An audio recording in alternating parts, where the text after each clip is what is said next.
जब कोई शख्स आपसे दुआ के लिए कहे तो एक चीज पर जरूर गौर कर ले कि आपने उसको ये इंप्रेशन कहां से दिया है कि वो आपको दुआ के लिए कहे। इतनी बड़ी जिम्मेदारी आपने अपने जिम्मा कैसे लगा ली?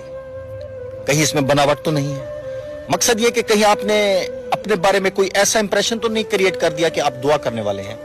कहीं आपने अपने आप को गलत से नेक तो मशहूर नहीं कर दिया? इस सिलसिले में एक कहानी सुन लो। एक आदमी दरवेश था, उसका एक दोस्त था जो शादीशुदा था। दोस्त सफर पर जाने लगा तो उसने सोचा मैं सफर पर जा रहा हूं, अपनी बीवी को मैं कहां भेजूं? उसने सोचा फलां दरवेश मेरे दोस्त उनकी अमान में छोड़ जाता हूं, इस तरह मैं बाहर का सफर करके वापस आ जाऊंगा। सूफी साहब ने उस औरत से कहा कि तू जनान खाने में चली जा। इस तरह वो शख्स सफर पर चला गया। वो औरत जनान खाने में रहने लगी और सूफी अपनी इबादत गाह में मसरूफ रहा। उसने एक दिन पानी मांगा। उसकी अपनी बीवी की बजाय उस मेहमान खातून ने उसको पानी का गिलास पेश किया। अब सूफी ने उसका हाथ देखा। हाथ के हवाले से जहनी तौर पर कोई तस्वीर बनाई। कहने वाले कहते हैं कि उस जहनी नक्श की वजह से उसका तकवा और तसव्वुफ का सारा कल्ला जो था वो टूट गया। इस तरह के वो महरूम हो गया। अब वो चिल्लाने लग गया कि ये क्या हो गया। उस वक्त तो समझ ना आई कि ये सब क्या हो गया, आखिर क्या वाकया हो गया। वो बेताब हो गया, जुगनू उड़ गए, परिंदे उड़ गए, ख्याल चला गया और तसव्वुर खाली हो गया। उस सूफी दरवेश ने महसूस किया कि उसका तसव्वुफ कमजोर हो गया। फिर वो वहां से परेशान होकर निकला उस चीज की तलाश में जो खो गई थी, जाय हो गई थी। जहां भी गया किसी ने उसको तसल्ली बख्श जवाब नहीं दिया।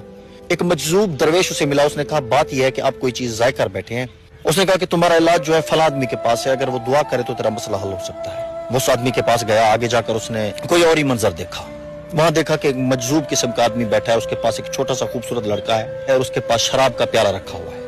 वो बच्चे को शराब पिलाता है, खुद भी शराब पीता है और उससे प्यार करता है और बोसा भी देता है। वो ये मंजर देखकर हैरान हो गया। सूफी ने सोचा यहां से वापस चलो क्योंकि ये वो आदमी नहीं हो सकता। तब उस आदमी को सूफी ने आवाज दी कि बाबा किधर जा रहा है? उसने कहा कि मैं आया था किसी काम के लिए, लेकिन लगता है कि मैं गलत जगह पर आ गया। उसने कहा कि तू गलत जगह पर नहीं, बिल्कुल सही जगह पर आया है। मैं तेरे लिए दुआ करता हूं, तेरा मसला हल हो जाएगा। उस बुजुर्ग ने दुआ की, अल्लाह ताला की रहमत से मसला हल हो गया। सूफी को अपना कॉन्टैक्ट वापस मिल गया। सूफी साहब ने कहा अब एक और सवाल पैदा हो गया है। सवाल अब ये पैदा हो गया है कि ये क्या है?